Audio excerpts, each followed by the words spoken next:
प्रदेश में पहले चरण के लिए वोटिंग के लिए आज शाम 6 बजे चुनाव प्रचार का शोर थम जाएगा।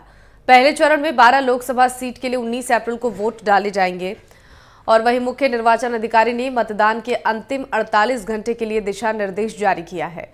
मुख्य निर्वाचन अधिकारी ने कहा कि राजस्थान में लोकसभा चुनाव के पहले चरण में मतदान के अंतिम 48 घंटे के लिए चुनाव प्रचार गतिविधियां बुधवार शाम 6 बजे से थम जाएंगी।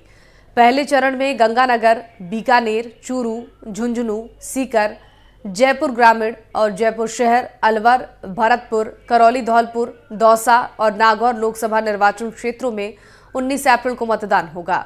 गुप्ता ने कहा कि आज शाम से 19 अप्रैल की शाम 6 बजे तक अंतर्राज्यीय सीमाएं सील रहेंगी और पहले चरण में राजस्थान की 12 सीटों के अलावा जिन सीटों पर मतदान होने हैं उसमें अरुणाचल प्रदेश की 2, बिहार की 4, असम की 5, छत्तीसगढ़ की 1, मध्य प्रदेश की 6, महाराष्ट्र की 5, मणिपुर की 2, इसके अलावा मेघालय की 2, मिजोरम की 1, नागालैंड की 1, सिक्किम की 1 और तमिलनाडु की 39, त्रिपुरा की 1 सीट है, उत्तर प्रदेश की 8 है और उत्तराखंड की 5 सीट है, पश्चिम बंगाल की 3, अंडमान और निकोबार की 1 है, जम्मू कश्मीर की 1, लक्षद्वीप और पुडुचेरी की भी 1-1 सीटें हैं जिन पर मतदान होगा। अंदरूनी इलाकों में मतदान कर्मियों को भेजने का काम शुरू हो चुका है।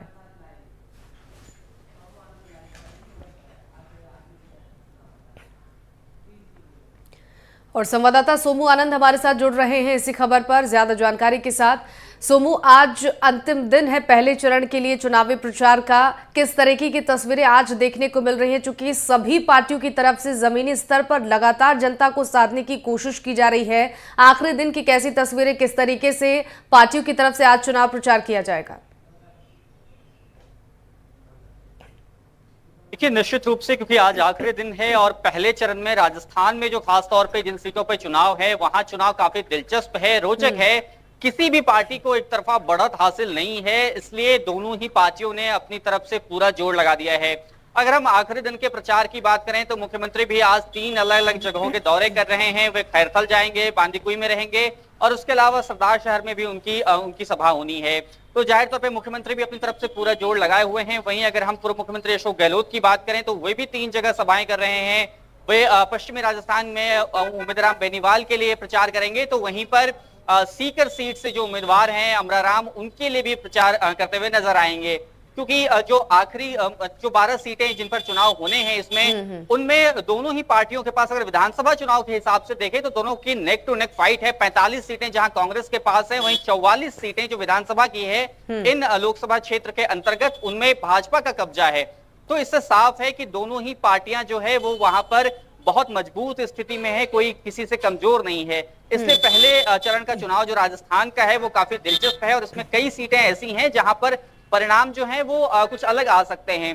तो इसलिए दोनों ही पार्टियां अपने अंतिम मौके को भी छोड़ना नहीं चाहती हैं, पूरी तरह से जोर लगा करके चुनाव प्रचार में जुटी हुई हैं।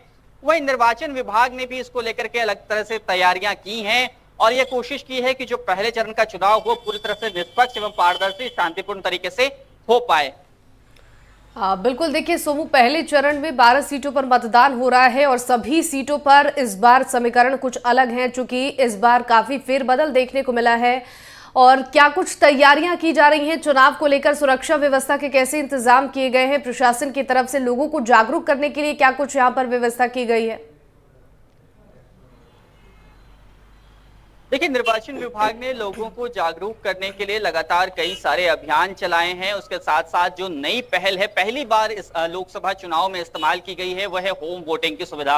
85 वर्ष से अधिक उम्र के बुजुर्ग और साथ ही साथ जो दिव्यांग हैं उनके लिए होम वोटिंग की सुविधा दी गई ताकि मतदान प्रतिशत बढ़ सके। जो लोग वोट करने किसी वजह से बूथ तक नहीं आ पाते थे उन्हें भी जोड़ा जा सके।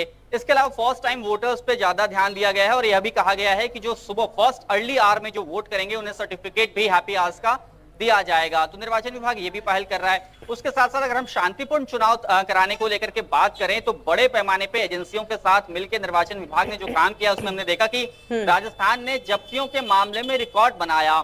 करीब आपके देखें तो 15 गुने अधिक जब्ती हुई है पिछले लोकसभा चुनाव के मुकाबले।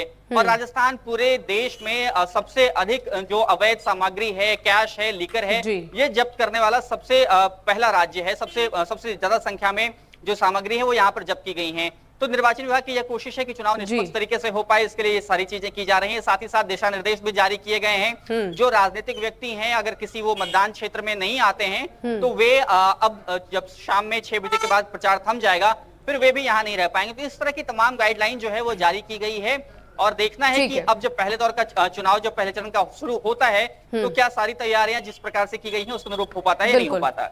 बहुत बहुत शुक्रिया इन तमाम जानकारियों के लिए।